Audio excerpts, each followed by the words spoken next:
In this episode, we'll be looking at stop loss placement and how to properly place your stop loss in invalidating your long position or your short position. So this is an example of the NASDAQ 100 right here, and we have this price leg right here.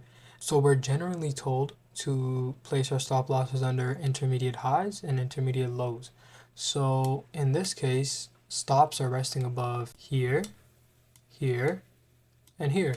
So if we go into a lower time frame, that was the 1 hour time frame, we can see that if we have a position tapping into this 4 hour gap, we can see we want to place our stop loss right here.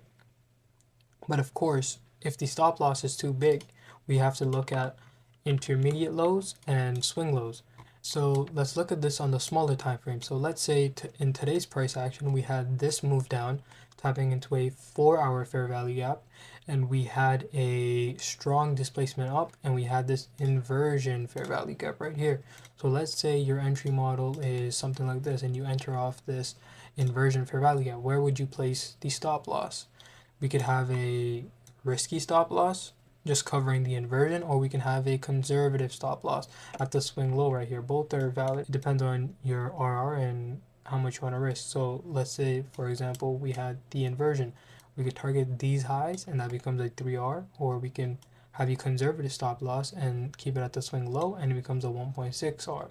So it's relatively up to you how you want to trade and how your system is, how comfortable you are with your trading. It's personal preference at the end of the day. I personally like to have riskier stop losses where it's not as conservative, so I can actually target those high R and actually get a bang for my buck. Now let's go in depth into what protected lows and what protected highs can look like.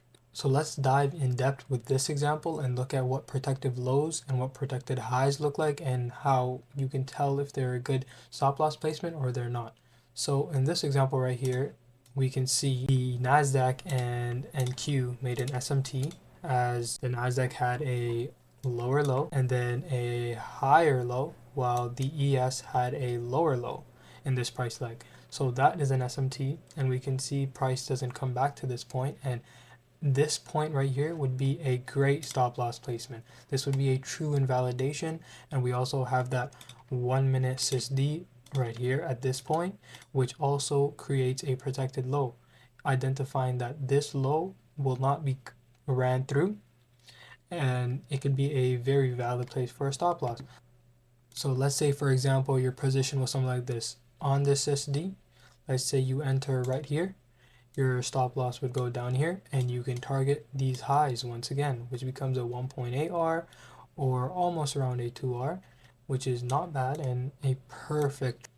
Here's another example of a great protected low. So as you can see, we have SMT with this low and this low on the NASDAQ, as the NASDAQ took the low while the ES didn't take this low. And so after this order block that has been created here and also this inversion fair value gap, you can take your position right here, place your low at the true invalidation, and target these equal relative highs, and that is a straight 2.2R, which is a beautiful trade, beautiful setup with a true invalidation of how price wants to move. And this also comes back to market structure, as we can see with the SMT, the NASDAQ took the low while the ES didn't, and this indicates bullish market structure. And so we combine all these things with the proper entry model of an inversion fair value gap or a SysD, and we can get these beautiful R trade. And this is another bearish example of a beautiful stop loss placement on the highs. So we can see we have an SMT, as NASDAQ did not make a higher high, while and we have the short-term retracement down as an easy scalp. And the beautiful stop loss placement comes at this swing high that is SMT protected, and we can easily scalp off this order block, and we can target these highs, even this right here, and we get a nice 1 to 3R, a 1 to 2R, depending on what your targets are. But you can see how the SMT protected highs or lows never get tapped into, and as I said before, confirming it with a SysD with a change of state of delivery also brings these highs and lows to become protected. And whenever you're trailing your stop loss, you always want to trail to SMT protected highs and lows. It makes sense because it gives you structure and it gives you ways to position where your trade is still valid, right? You don't want to trail it to some random high where, there's no SMC and there's no true invalidation of your thesis being wrong.